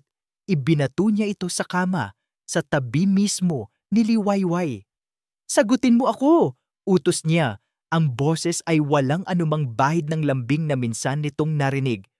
Bakit hindi mo sinabi sa akin na may anak ka, na wala na siya, na dumanas ka ng parehong bagay? Napaangat ang tingin ni Liwayway. Ang mga mata ay puno ng sakit at gulat nang makita ang litrato ng kanyang nakaraan. Saan niyo po nakuha yan? Hindi yan ang tanong, sigaw ni Lino. Ang kontrol na pinipilit niyang panatilihin ay nagsimula ng gumuho. Ang tanong ay bakit? Bakit mo itinago? Dahil ba alam mong hindi kita tatanggapin? O mas malala pa? Ginagawa mo bang pamalit ang mga anak ko sa kanya? Isang pangalawang pagkakataon para itama ang kabiguan mo noon? Ang bawat salita ay isang punyal na bumaon ng malalim sa puso ni Liwayway. Tumayo siya, ang mga binti ay nanginginig, ang mga sapatos ay mahigpit pa ring hawak sa kanyang dibdib. Hindi! Nanginginig niyang sagot. Ang mga luha ay muling dumaloy. Hindi po yan totoo. Hindi ko po itinago para manloko. Itinago ko po dahil masakit pa rin. Dahil sa tuwing naaalala ko siya, namamatay po ako ng paulit-ulit. Ayoko pong dalhin ang lungkot ng aking nakaraan sa pamamahay na ito. Isang magandang dahilan, isang bagong boses ang pumunit sa kanilang pagtatalo. Mula sa likod ni Lino, lumitaw si Celestina na may ngiti ng isang mananalo sa kanyang mga labi. Pumasok ito sa silid na para bang isang artista sa entablado, handa para sa kanyang pinakamalaking eksena. Nakita mo na, Lino? Sabi nito, ang boses ay puno ng pekeng awa. Ayan na! Gagamitin niya ang kanyang malungkot na kwento para makuha ang simpatiya mo. Isa siyang bigo, Lino. Isang inang nabigo. At ngayon, ginagamit niya ang mga anak mo para pagtakpan ang kabiguan niya. Para patunayan sa sarili niya na isa siyang magaling na tagapagpagaling. Ang bawat salitang bigo at kabiguan ay isang sampal sa pagkatao ni Liwayway. Ang kanyang kalungkutan ay biglang nahaluan ng isang nag-aapoy na galit. Isang galit na nagmula sa isang inang nasaktan at ngayon ay hinuhusgahan. Hinarap niya si Celestina. Ang mga mata ay nanlilisik. Huwag na huwag mong pag-uusapan ng anak ko, sigaw niya. Ang kanyang boses ay basag, ngunit puno ng isang bagsik na ngayon lang narinig ng magkapatid. Oo, nabigo akong iligtas siya pero hindi ko siya pinabayaan. Minahal ko siya hanggang sa kanyang huling hininga. Lumapit siya kay Celestina. Ang takot ay napalitan ng tapang na dulot ng desperasyon. Mas mabuti nang maging isang bigo na lumaban hanggang dulo kaysa maging isang duwag na nagtatago sa likod ng kasinungalingan. Di ang mga salitang duwag at kasinungalingan ay tumama kay Celestina na parang kidlat. Ang ngiti sa mukha nito ay biglang naglaho. Namutla ito. Ang kanyang mga mata ay nanlaki sa isang uri ng takot na hindi pa nakikita ni Lino kailanman. Para siyang nakakita ng isang multo mula sa pinakamadilim na bahagi ng kanyang nakaraan. Ah, anong, anong sinasabi mo? Nauutal na tanong ni Celestina. Hindi ko pinabayaan ang anak ko. Muling sigaw ni Liwayway. Ang bawat salita ay puno ng bigat ng katotohanan. Hindi ko siya iniwan. Hindi ako ang dahilan ng kanyang paghihirap. Sa huling mga salitang iyon, isang bagay sa loob ni Celestina ang tuluyang nabasag. Ang matibay na pader na itinayo niya sa loob ng maraming taon ay gumuho sa isang iglap. Ang kanyang mga tuhod ay nanghina. Ang kanyang paghinga ay naging isang desperadong paghabol sa hangin. Hindi ko sinasadya. Bulong nito, ang mga mata ay puno ng luhang biglang bumuhos. Napatingin si Lino sa kanyang kapatid, naguguluhan. Ate, anong aksidente lang yon? Humagulgol si Celestina, napaluhod sa sahig, ang kanyang pagiging sopistikada ay naglaho at napalitan ng isang kahabag-habag na pagkasira. Hindi ko sinasadya, mga bata pa sila, naghahabulan, hindi ko sila nabantayan, nahulog sila sa hagdan. Ako ang may kasalanan. Ang kanyang pag-amin ay isang nakabibinging sigaw na umalingaw-ngaw sa buong silid. Sinisira ang katahimikan at lahat ng kasinungalingan na bumalot sa hasyenda sa loob ng 5 taon. Ako ang may kasalanan, Lino. Ako, hindi ito naman, hindi ito sakit, aksidente at itinago ko. Itinago ko dahil natakot ako. Patawarin mo ako, Lino. Patawarin mo ako! Ang silid ay biglang napuno ng isang nakakayanig na katahimikan. Tanging ang desperadong pag-iyak lamang ni Celestina ang maririnig. Nakatayo si Lino, hindi makagalaw. Ang kanyang mundo ay huminto. Tumingin siya sa kanyang kapatid na gumagapang sa sahig, basang-basa, sa luwakyo at pagsisisi. Tumingin siya kay Liwayway.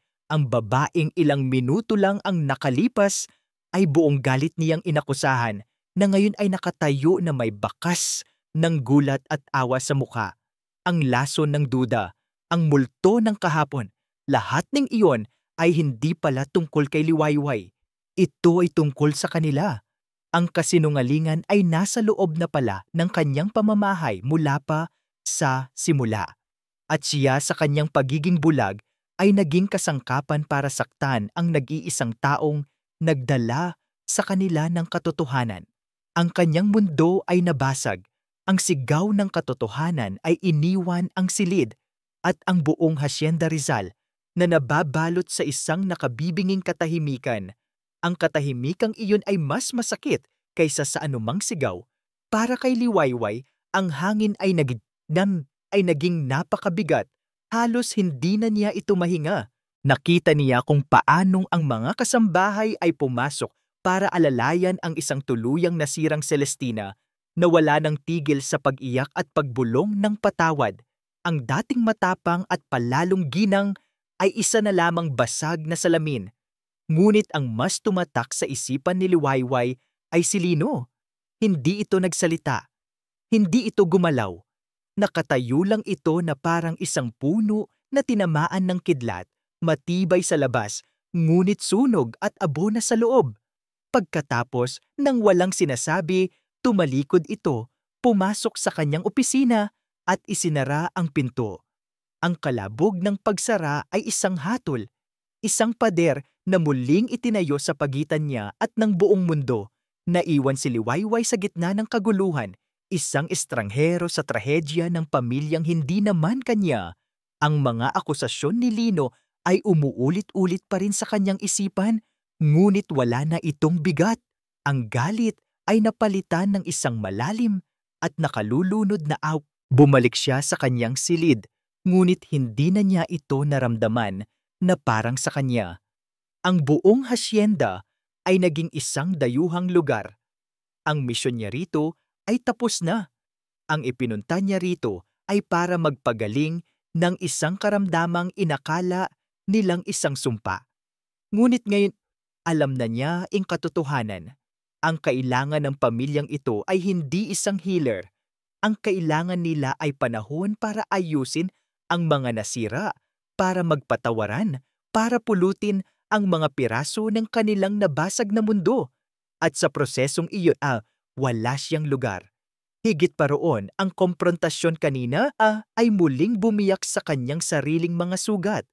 Ang pagtatanggol niya sa kanyang pagiging ina, ang pag-alala sa kawalang kapangyarihan niya sa harap ng sakit ng kanyang anak, lahat ng iyon ay bumalik, sariwa at masakit. Ang bayan ng pag-asa ay naging isang salamin ng kanyang sariling nakaraan. Kailangan niyang umalis bago siya tuluyang malunod. Hindi na siya nag-isip pa. Sa dilim ng gabi, habang ang buong bahay ay natutulog sa isang mabigat na kapayapaan, sinimulan niyang ligpitin ang kanyang iilang gamit. Iilan lang ang dinala niya. Iilan lang din ang kanyang aalisin.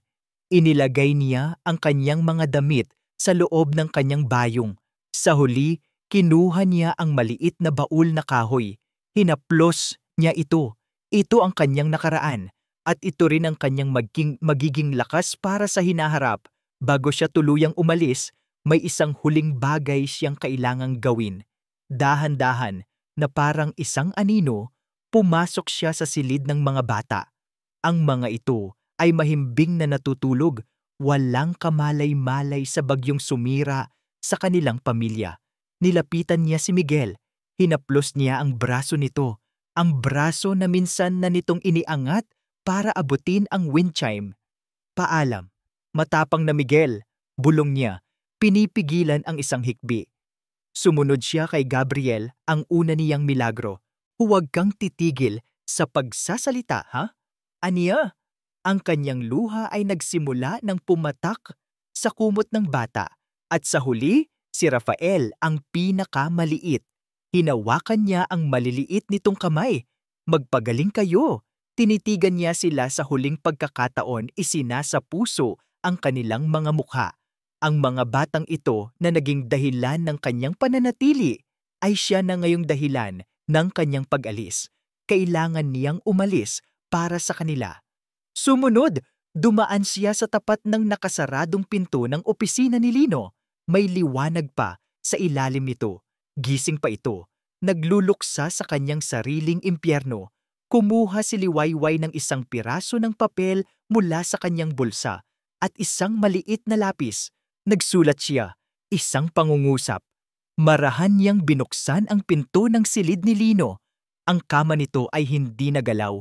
Maingat niyang inilapag ang nakatuping papel sa ibabaw ng unan. Pagkatapos, tumalikod na siya at hindi na lumingon pa. Ang paglakad palabas ng mansyon ay tila isang walang katapusang paglalakbay. Bawat hakbang palayo ay isang maliit na kamatayan. Nang marating niya ang mahabang daan na nalilinyahan ng mga puno ng akasya, ang unang sinag ng araw ay nagsisimula ng sumilip sa kalangitan. Liwayway. Bukang Liwayway. Ang kanyang pangalan ay isang malupit na kabalintunaan. Dinala niya ang bukang Liwayway sa hasyenda, ngunit aalis siya sa kadiliman ng sarili niyang pighati. Sa kanyang paglabas sa malaking tarangkahan, tinanaw niya ang karatula. Bayan ng Pag-asa. Napangiti siya ng mapait. Aalis siya sa bayan ng Pag-asa na may pusong mas wasak pa kaysa noong una siyang dumating. Ilang oras ang lumipas. Ang sikat ng araw ay tumagos na sa mga siwang ng bintana sa opisina ni Lino. Sa wakas, bumukas ang pinto. Lumabas si Lino. Ang kanyang mukha ay guhitan ng pagod at sakit. Ang kanyang mga mata ay namumugto para siyang tumanda ng 10 taon sa loob lang ng isang gabi. Ang unang hinanap ng kanyang mga mata ay si Liwayway. Wala ito sa kusina. Wala sa hardin. Isang kakaibang kaba ang gumapang sa kanyang dibdib. Umakyat siya sa itaas.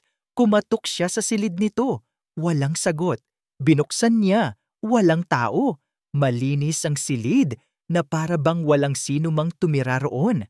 Ang tanging naiwan ay ang bakas ng baul na kahoy sa alikabok sa ilalim ng kama. Pumasok siya sa sarili niyang silid at doon niya ito nakita. Ang isang maliit, nakatuping papel sa ibabaw ng kanyang unan. Nanginginig ang mga kamay na kinuha niya ito at binuksan. Sa loob, isang sulat kamay, isang pangungusap.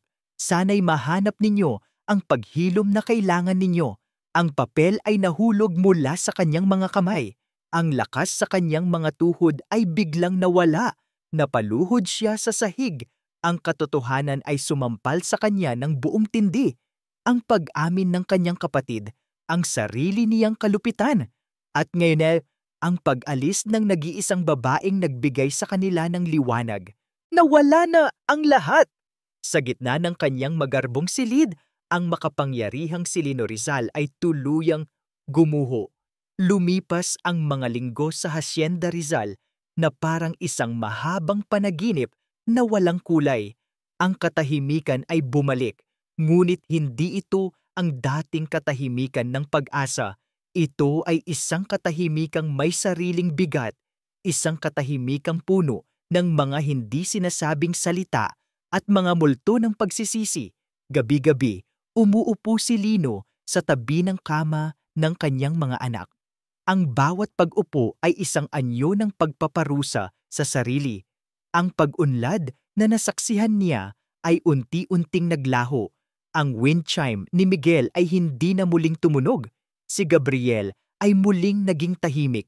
At si Rafael ay bumalik sa pagiging isang manikang porselana. Ang pag-asang ipinahiram sa kanila ni Liwayway ay binawi na ng tadhana. Ang bawat pagtingin niya sa kanila ay isang paalala ng kanyang pinakamalaking pagkakamali. Ang pagpapaalis sa kanilang nag-iisang liwanag dahil sa sarili niyang kadiliman. Isang hapon, nakita niya ang kanyang kapatid na si Celestina na nakaupo sa hardin. Ngunit hindi na ito ang Celestina na kilala niya. Wala na ang mamahaling damit at alahas. Wala na ang mapagmataas na tindig. Nakasuot lang ito ng simpleng bestida. Ang buhok ay nakapusod lang at ang mga mata ay nakatitig sa kawalan. Mukha itong isang anino ng dati niyang sarili. Sa unang pagkakataon mula noong gabing iyon, nilapitan niya ito, hindi para magalit, hindi para manumbat. Tapos na ang yugto na iyon. Ate, mahina niyang sabi. Lumingon ito. Ang mga mata ay puno ng gulat at takot. Tumayo ito na parabang handang tumakbo. Huwag kang mag-alala, sabi ni Lino. Ang boses ay pagod. Hindi ako galit. Umupo siya sa tabi nito. Kumusta ka? Ang simpleng tanong na iyon ay nagpabuhos ng mga luhang matagal na nitong pinipigilan. Hindi ko alam, Lino. Humihikbi nitong sagot. Ang bigat. Araw-araw, ang bigat. Kasalanan ko ang lahat. Karapat-dapat ako sa lahat ng ito. Tumingin si Lino sa mga nalalantang halaman sa kanilang paligid. Hindi lang ikaw ang may kasalanan, ate. Pareho tayong nagkasala. Ikaw sa iyong paglilihim at ako sa aking pagiging bulag, sa aking pagiging duwag. Sa unang pagkakataon, nagkaroon sila ng isang tunay na pag-uusap. Isang pag-uusap na walang sisihan, tanging isang tahimik na pag-amin sa kanilang mga pagkakamali. Inamin ni Celestina ang kanyang takot at inggit, at inamin ni Lino ang kanyang pride, ang kanyang pagdududa, at kung paano niya sinaktan ang nag-iisang taong nagpakita sa kanila ng kabutihan.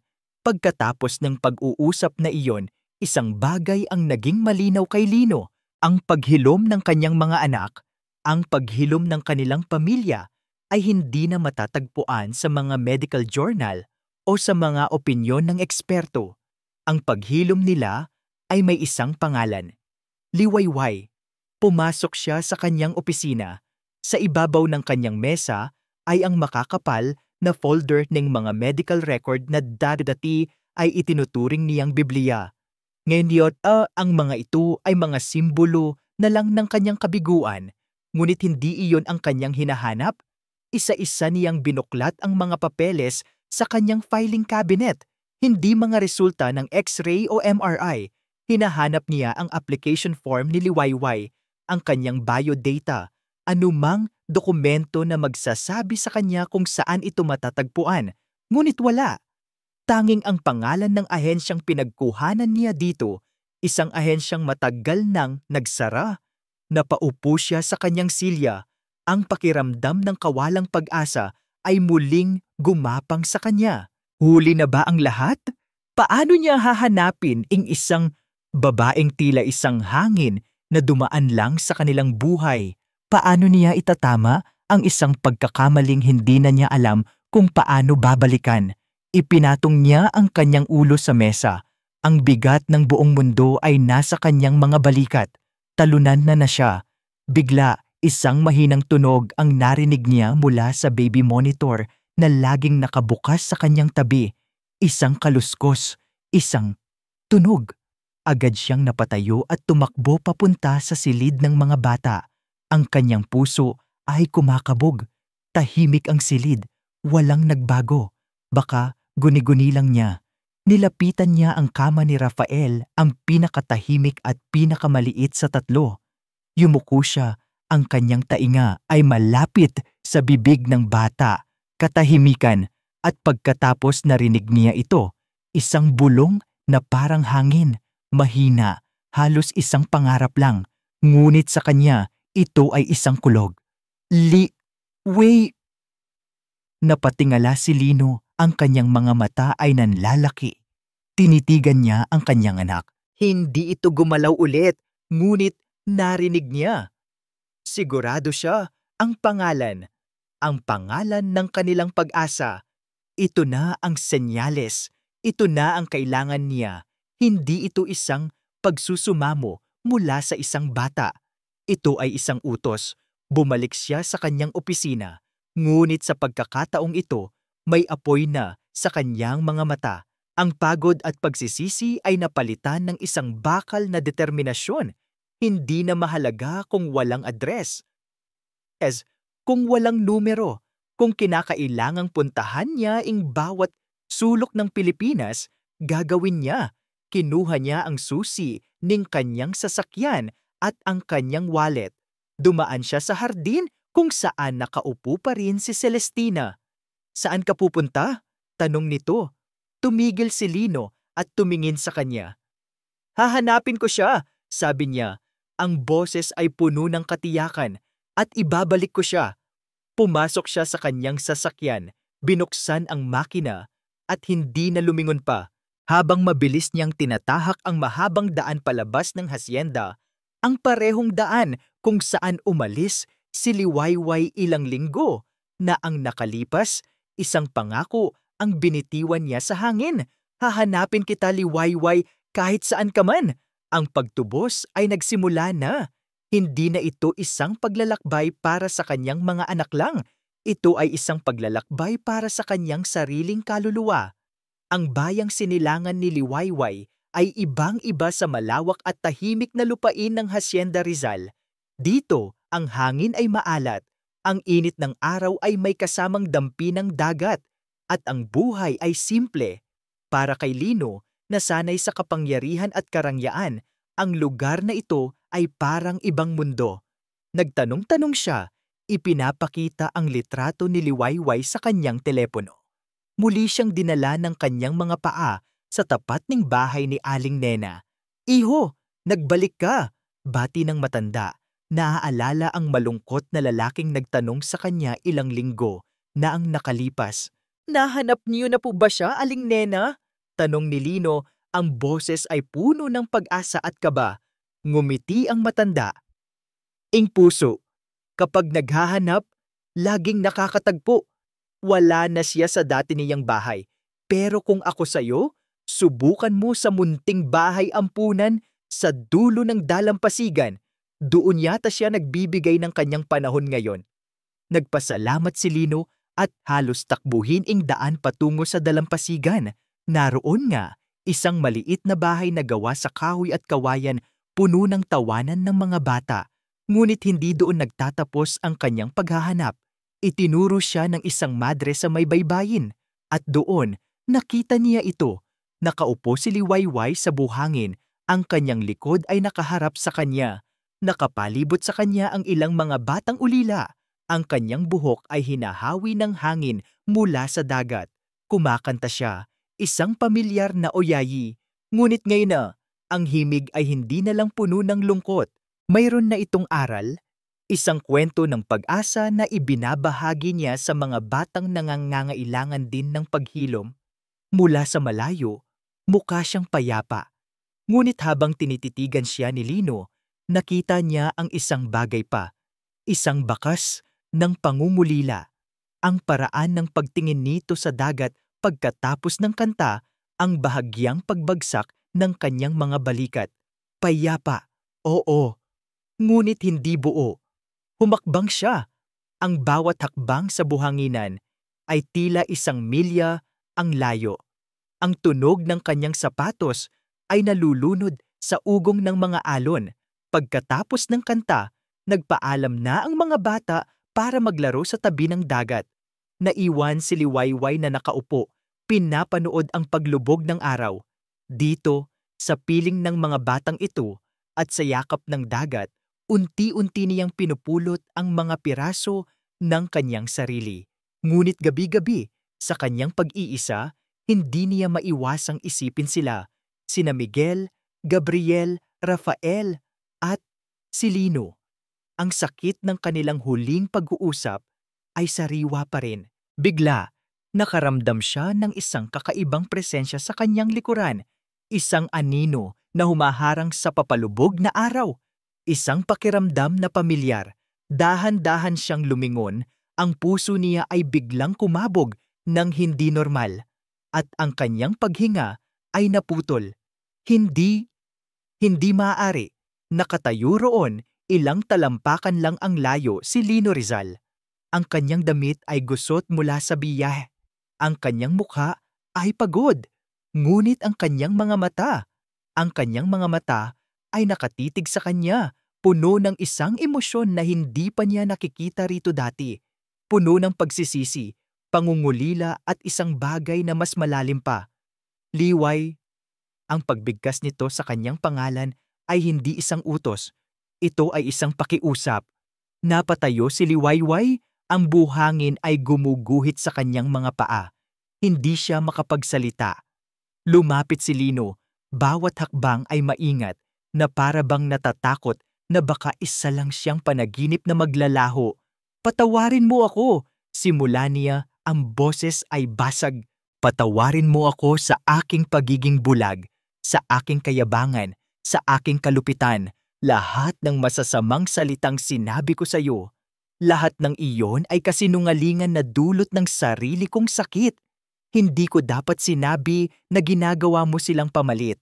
Ang totoo, ikaw ang nag-iisang taong nakakita sa kanila bilang mga bata at hindi bilang isang problema. Hindi pa rin makapagsalita si Liwayway. Ang mga luha ay nagsimula ng mamuo sa kanyang mga mata. Umalis ka, pagpapatuloy ni Lino, at ang buong bahay ay nawalan ng kaluluwa. Ang mga bata, hinahanap ka nila pero ang totoo, Liwayway, huminto siya, tila kinukuha ang lahat ng lakas sa buong mundo. Hindi lang sila ang naghahanap sa iyo. Tinitigan niya ito ng diretso sa mga mata. Ako, hinahanap kita. Kailangan kita. Isang hikbi ang kumawala sa mga labi ni Liwayway. Hindi na bilang isang tagapag-alaga, hindi na bilang isang healer.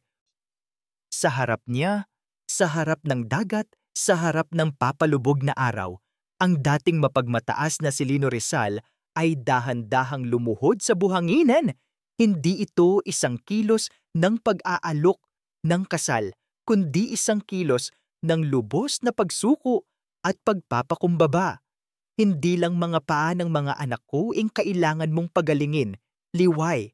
Sabi niya, ang kanyang boses ay nanginginig sa bigat ng kanyang damdamin. Pati ang puso ko, ang basag kong puso. Inangat niya ang kanyang mga matang puno ng luha. Umuwi ka na sa atin. Ang huling dalawang salita, sa atin, ay tumagos sa puso ni Liwayway na parang isang mainit na agos. Tinutunaw ang lahat ng yelo ng sakit at pag-iisa. Nakatayo lang siya roon. Ang mga luha ay malayang dumadaloy sa kanyang mga pisngi. Tinitigan niya ang lalaking nakaluhod sa kanyang harapan. Tumingin siya sa malawak na dagat sa likuran nito. At muli, tumingin siya kay Lino. Ang buong hinaharap niya ay nakasalalay sa katahimikang namamagitan sa kanila, habang ang tanging maririnig ay ang walang katapusang bulong ng mga alon.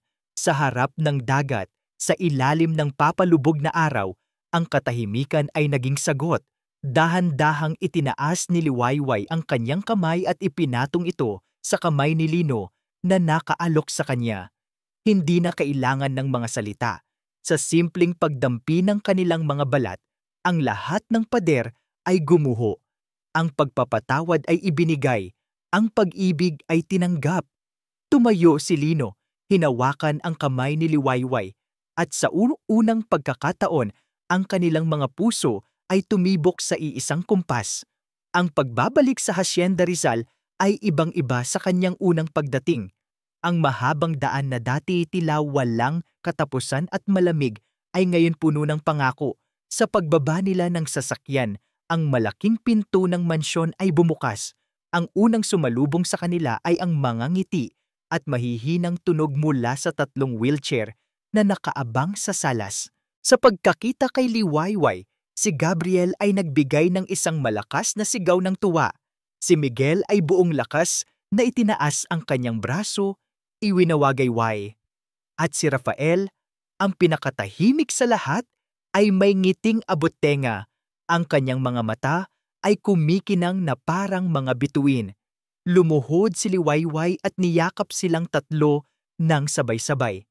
Ito na ang kanyang pamilya. Ito na ang kanyang tahanan. Sa isang sulok, tahimik na nagmamasid si Celestina. Nang magtama ang kanilang mga mata ni Liwayway, walang galit, walang paghuhusga, tanging isang tahimik na pag-unawa. Lumapit si Celestina, hindi para humingi ng tawad sa salita, kundi sa gawa. Inabutan niya si Liwayway ng isang baso ng malamig na tubig. Salamat sa pagbabalik, mahina nitong sabi. Salamat sa paghihintay, sagot ni Liwayway. Iyon lang. At iyon ay sapat na. Ang pagpapatawad ay nagsimula nang mamukadkad sa hardin ng kanilang mga nasirang puso. Lumipas ang mga buwan. Ang Hacienda Rizal ay muling napuno ng buhay. Ngunit sa pagkakataong ito ay isang tunay at masayang buhay. Ang mga tawa ni Lino ay umalingaw-ngaw na sa mga pasilyo. Ang mga himig ni Liwayway ay naging araw-araw na musika sa tahanan. At si Celestina, sa kanyang sariling paraan ng pagtubos, ay naging pinakamaalagang tiyahin sa 3 bata. Isang hapon, nag-ayos sila ng isang maliit na salo-salo sa hardin para ipagdiwang ang pag-unlad ng mga bata. Naroon silang lahat, isang buong pamilya. Nakaupo si Liwayway sa isang silya, habang si Lino naman ay nakatayo sa kanyang tabi. Ang isang kamay ay nakapatong sa kanyang balikat. Si Rafael na nasa kanyang wheelchair ay nakatingin kay Liwayway. Ang kanyang mga mata ay puno ng isang pagnanais na hindi maipaliwanag. Itinaas nito ang kanyang mga kamay na para bang gustong magpabuhat. Gusto mo bang lumapit kay Mama Liway? Malambing na tanong ni Lino. Tumango si Rafael. Yumuko si Lino at tinulungan itong tumayo mula sa wheelchair. Hinawakan niya ito sa 2 kamay. Sige anak, dahan-dahan, isang hakbang. Ang lahat ay napahinto. Ang mga kasambahay, si Celestina, si Lino, at si Liwayway. Ang kanilang mga mata ay nakatuon lahat sa munting bata. Nanginginig ang mga binti ni Rafael. Ang kanyang mukha ay nagpakita ng hirap, ngunit ang kanyang mga mata ay nakapako kay Liwayway. Siya ang kanyang paroroonan, ang kanyang inspirasyon. Bumitaw si Lino sa isang kamay. Kaya mo yan, anak, sa tulong ng kanyang ama at sa lakas na nagmumula sa pagmamahal na nakikita niya sa mga mata ni Liwayway, itinaas ni Rafael ang kanyang kanang paa. Nanginginig, mabagal, ngunit inihakbang niya ito. Isang kolektibong paghinga ng pag-asa ang narinig mula sa lahat. Sumunod ang kaliwa. Mas matatag ng kaunti. 2 hakbang. 3 hakbang. Binitawan na siya ng tuluyan ni Lino. Nakatayo si Rafael ng mag-isa sa loob ng ilang segundo, nanginginig ngunit determinado. At pagkatapos, sa gitna ng kanilang hardin, sa ilalim ng araw ng probinsya ng Talaaraw, humakbang si Rafael. Mag-isa, isang hakbang, dalawa, tatlo, patungo sa nakabukas na mga bisig ni Liwayway. Ang mga luha ng kagalakan ay bumuhos. Sinalubong ni Liwayway si Rafael ng isang mahigpit na yakap. Niyakap ni Lino silang dalawa. At lumapit si Celestina, si Miguel at si Gabriel, at silang lahat ay naging isang buklod ng pag-iyak, pagtawa, at purong pagmamahal. Ang huling milagro ay naganap na. Makalipas ang ilang taon, isang bagong gusali ang nakatayo sa isang bahagi ng lupain ng hasyenda, Rizal. Ang pangalan sa arko nito ay ang Diwa Rizal Center for Healing and Hope. Naging isang kanlungan ito para sa mga batang may mga espesyal na pangangailangan, isang lugar kung saan ang mga pamamaraan ni Liwayway at ang mga mapagkukunan ni Lino ay nagsanib para gumawa ng mas marami pang himala. Isang hapon, nakatayo sa beranda ng center sina Lino at Liwayway, magkahawak kamay habang pinapanood ang paglubog ng araw. Sa malawak na damuhan sa ibaba, 3 batang lalaki ang naghahabulan. Ang kanilang mga tawanan ay umaabot hanggang sa langit. Sila ay tumatakbo, malaya, masaya. Niyakap ni Lino mula sa likod ang kanyang asawa, ipinatong ang kanyang baba sa balikat nito. Sinimulan natin ito sa mga abo, bulong niya sa tainga nito, pero tinayo natin ang isang paraiso. Ngumiti si Liwayway at isinandal ang kanyang ulo sa dibdib nito. Ang kanilang mga puso ay puno ng kapayapaan. Ang kanilang kwento ay isang patunay na ang pag-ibig, kapag totoo at dalisay, ay hindi lang nagpapagaling ng katawan. Pinaghihilom nito ang kaluluwa at binubuo muli ang mga nasirang pangarap. At dito po nagtatapos ang ating kwento. Isang paglalakbay na puno ng sakit, pagdududa, at sa huli, isang walang kapantay na pag-ibig at pag-asa. Ang kwento ni Liwayway at Lino ay nagpapaalala sa atin na ang pinakamalakas na kapangyarihan sa mundo ay hindi pera o siyensya, kundi ang kakayahan nating umunawa sa sakit ng iba. Ipinakita nito na ang ating mga pinakamalalim na sugat at kabiguan ay maaaring maging pinakamatibay nating lakas para tulungan ang ating kapwa. Ang tunay na paghilom ay nagsisimula hindi sa paglimot sa nakaraan, kundi sa pagyakap dito at paggamit nito para maging ilaw sa kadiliman ng iba. Maraming salamat po sa inyong walang sawang pagsubaybay sa bawat kabanata ng kwentong ito. Sana po ay napulutan ninyo ito ng inspirasyon at pag-asa. Ngayon, nais po naming marinig ang inyong saloobin. Ano po ang pinakapaborito ninyong bahagi ng kwento? At anong uri naman po ng kwento ang gusto ninyong mapakinggan sa susunod? I-comment lang po sa ibaba. Ang inyong mga mungkahi ay napakahalaga sa amin. Hindi dito nagtatapos ang ating paglalakbay. Marami pa pong kwentong kasing ganda at mas puno ng aral dito sa aming channel. Kung nagustuhan niyo ang kwentong ito, i-like, i-share sa pamilya at mga kaibigan at mag-subscribe na rin para lagi kayong updated sa mga susunod pa naming kwento.